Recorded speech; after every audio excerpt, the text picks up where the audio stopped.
Jean Laroche-Brossard, bonjour, on est ici au Forum Innovaday et vous avez participé ce matin à une table ronde autour de l'investissement. L'innovation dans l'investissement, c'est quoi pour vous l'innovation dans l'investissement? Est-ce qu'il y a des nouvelles méthodes pour investir?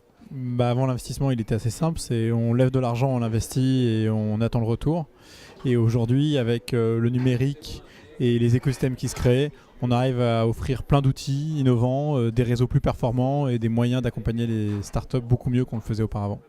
Alors vous, maintenant, vous êtes partenaire chez Kima Venture. Avant, vous étiez chez The Family. Kima Venture, c'est 2 startups par semaine, c'est ça? C'est une centaine d'investissements par an, donc Ouais. à peu près 2 investissements par semaine, un tiers aux États-Unis, un tiers en France, un tiers dans le reste de l'Europe.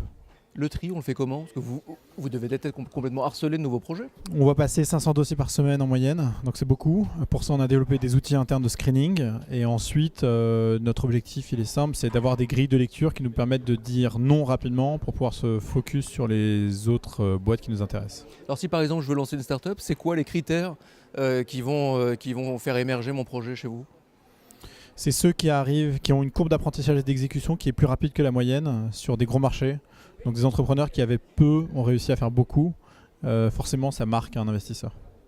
Les prochaines étapes pour Kima Venture, c'est quoi?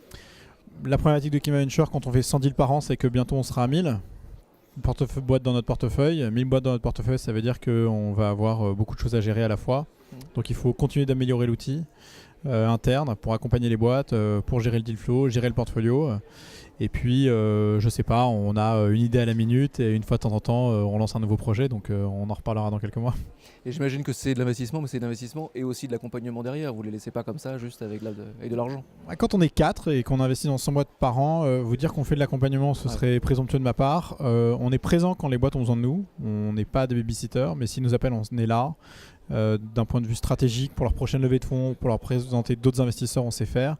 Et ensuite, c'est pour ça qu'on travaille aujourd'hui sur une plateforme en interne pour les connecter aux meilleures personnes dans notre réseau qui peuvent les accompagner et centraliser des outils et des ressources pour les accompagner au quotidien.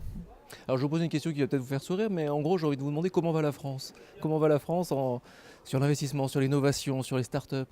Elle va bien. En fait, la France, dans l'investissement, elle s'est toujours bien portée avec les incitations fiscales. Elle se porte mieux maintenant avec le fait qu'il y ait de plus en plus de business angels qui investissent. Si en plus on arrive à lancer des initiatives fiscales comme celle qu'il y a à Londres, notamment au Royaume-Uni, ce sera encore plus formidable. Et avec un écosystème d'entrepreneurs, de startups qui devient de plus en plus mature, tout ça, ça accélère en fait la courbe d'amélioration et d'innovation dans le secteur.